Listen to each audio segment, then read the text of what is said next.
अल्हम्दुलिल्लाहि हदाना इलस्सिरातिल मुस्तक़ीम वस्सलातु वस्सलामु अला मन इख्तस्स बिल खुलुक़िल अज़ीम व अला आलिहि व अस्हाबिहि व उम्मतिहि अजमईन अम्मा बाद। फ़क़ाल अल्लाहु तबारक व तआला फ़िल क़ुरआनिल मजीद लैसा लिल इंसानि इल्ला मा सआ सदक़ल्लाहुल अज़ीम व सदक़ रसूलुहुन नबियुल करीम व अला आलिहि व अस्हाबिहि व उम्मतिहि अजमईन अम्मा बाद। अल्लाह जल्ल शानहू ने कुरान पाक में एक ज़ाब्ता बयान किया है कि इंसान को उसके किए का ही बदला मिलता है। लैसा लिल इंसानि इल्ला मा सआ, इंसान के लिए वो है जिसकी ये इंसान मेहनत करता है। लिहाजा जब इंसान अच्छाई को हासिल करने की मेहनत करता है तो माशरे में अच्छाई फैल जाती है, अच्छाई हासिल हो जाती है।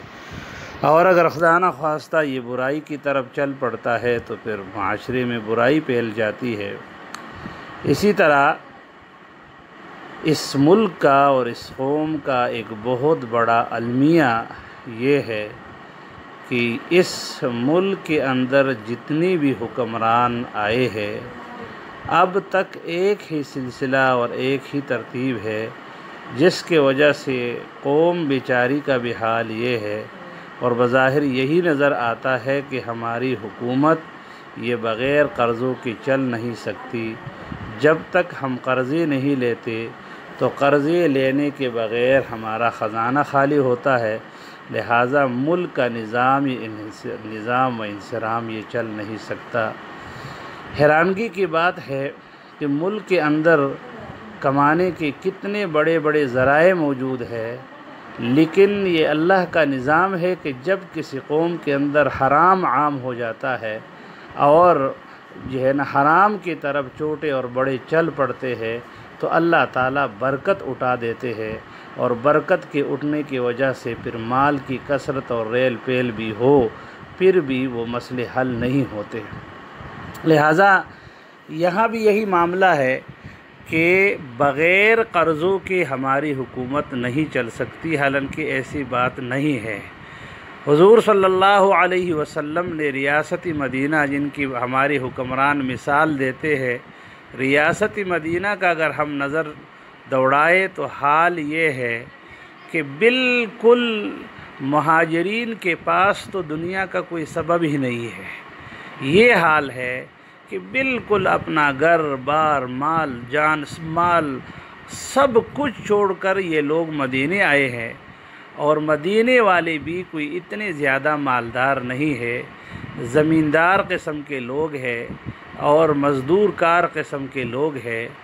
और यहाँ पर बिल्कुल महाजरीन और अंसार मिलते हैं और हुज़ूर सल्लल्लाहु अलैहि वसल्लम एक ऐसी रियासत कायम करते हैं जिसकी बुनियाद सदाक़त पर है, जिसकी बुनियाद अमानत पर है, जिसकी बुनियाद तंज़ीम पर है, जिसकी बुनियाद इत्तिहाद पर है, जिसकी बुनियाद वो मवासात पर है, जिसकी बुनियाद मसावात पर है।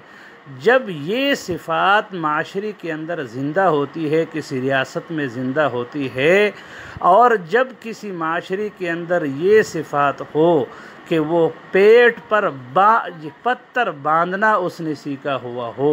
जिस कौम के बड़े ने अगर छोटे ने एक पत्थर बांधा हुआ है तो बड़े ने 2 पत्थर बांधे हुए हैं। जब ये मिसाल कोई रियासत कायम कर लेती है तो फिर वो रियासत क़र्ज़े भी उनके ख़त्म हो जाते हैं, उनकी माशी हालत भी दुरुस्त हो जाती है, उनका माशरा भी दुरुस्त हो जाता है और ऐसी कौम पूरी दुनिया के ऊपर गालिब हो जाती है। क्योंकि इनके नज़र में माल नहीं, इनके नज़र में मुल्क नहीं, इनके नज़र में सिर्फ़ और सिर्फ अपना नज़रिया होता है। और जिस नज़रिए पर इनकी हुकूमत चल रही होती है उसी नज़रिए के मुताबिक सारी दुनिया में हुकूमत कायम करना ये उनका चूँकि नज़रिया होता है। लिहाजा ऐसी कौम दुनिया के किसी भी मोड़ पर मार नहीं खाती, हर जगह यही लोग गालिब रहते हैं। लिहाजा इसी वजह से आज भी आप देख सकते हैं यूरोपियन ममालिक के बड़े बड़े बादशाह और उनके वज़रा वो आम गाड़ियों में, ट्रेनों में सफ़र करते हैं, आम मुसाफिरों के साथ मिल बैठ कर सफ़र करते हैं।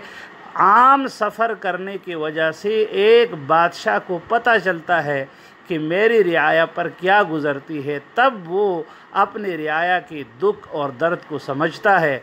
और फिर जब रियाया को जो है ना एक वक्त की रोटी मिलती है और एक वक्त की रोटी नहीं मिलती, तो उनको एक दर्द और गम रहता है।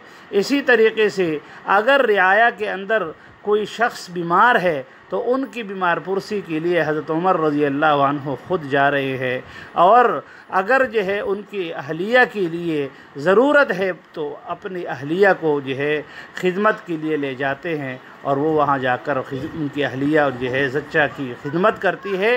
ये वो बुनियादी चीज़ है जो हुज़ूर सल्लल्लाहु अलैहि वसल्लम ने हमें सिखाया है। लिहाजा आज भी अगर कौम बैनुल अक़वामी क़र्ज़ों से, पाकिस्तानी कौम अगर बैनुल अक़वामी क़र्ज़ों से निजात हासिल करना चाहे तो इसके लिए मदीने की रियासत की ये मिसालें हमारे सामने मौजूद है कि कौम का लीडर वो भी पत्थर पेट पर बांधना सीखे, आवाम भी अपने पेटों पर पत्थर बांधना सीखे, और आवाम और रियाया सब के सब आज़्म मुसम्मम कर ले कि हमने इन कर्ज़ों से निजात हासिल करनी है। तो इंशाअल्लाह चंद ही सालों में अल्लाह ताला हमारे इन कर्ज़ों को ख़त्म करेगा, और ये कोई मुश्किल नहीं।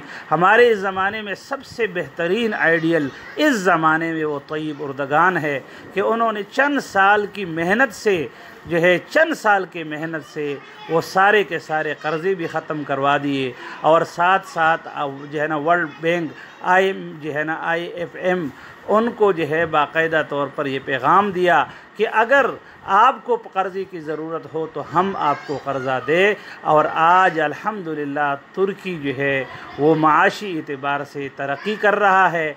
डॉलर का खौफ उन्होंने अपने कौम से और अपने दिल से निकाल दिया है, लिहाजा डॉलर की वहाँ कोई कीमत नहीं, वहाँ तुर्की की अपने पैसे की कीमत है, डॉलर की कोई कीमत नहीं है।